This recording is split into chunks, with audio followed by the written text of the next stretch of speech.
Pompeo expressed frustration at a United Nations meeting Thursday that some countries were not strictly abiding by sanctions on Pyongyang, a major part of the U.S. strategy to get North Korea to dismantle its nuclear and missile programs, along with President Donald Trump's efforts at personal diplomacy. It is imperative for members of the United Nations to take that to heart, Pompeo said of the need to maintain pressure.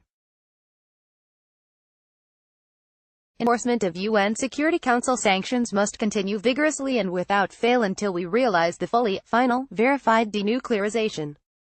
The members of this council must set the example on that effort, and we must all hold each other accountable. But in the same meeting, the representatives from Russia and China pushed back on Pompeo, asking the U.S. to make concessions or back off its push to maintain sanctions.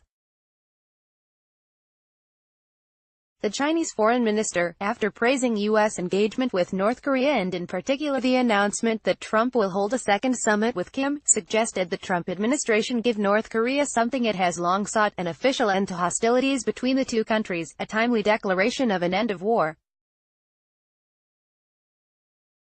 Would help build basic trust, further facilitate denuclearization, and put in place conditions for a final peace accord, said Wang Yi. In China's view, a political and wise decision must be made. Russian Foreign Minister Sergei Lavrov said that steps by the Democratic People's Republic of Korea, including the dismantling of nuclear sites and a cessation in weapons and missile testing, should be followed by an easing of sanctions. It is unacceptable for sanctions against the DPRK to become an instrument of collective punishment, Lavrov said, according to UN translators. Against a backdrop of readiness of Pyongyang to cooperate. It seems inappropriate and untimely when our Western partners have imposed a course of tightening sanctions against Pyongyang. Pompeo outlined a few of the sanctions violations the U.S. has become aware of. He noted that North Korea had breached a UN-mandated cap on petroleum imports through smuggling and that its coal exports, which fund its weapons programs, are continuing. He also noted that some Security Council members were violating a UN resolution that barred the use of North Korean workers, a possible reference to Russia and to China, both of which have used large numbers of North Korean workers in the past.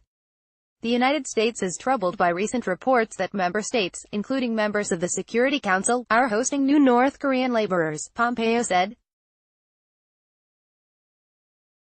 This violates the spirit and the letter of the Security Council resolutions that we all agreed to uphold, Pompeo said. The U.S. and North Korea are well into a diplomatic process, and we want, indeed we hope, to see this through to a successful end.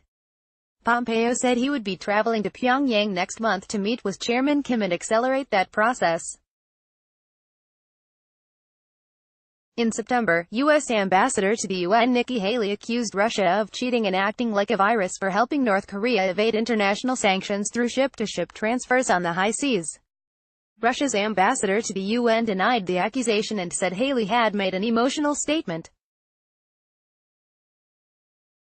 In his address to the General Assembly, Trump heaped praise on Kim, claimed great progress has been made with North Korea and insisted that sanctions against Pyongyang would remain in place until the country has denuclearized.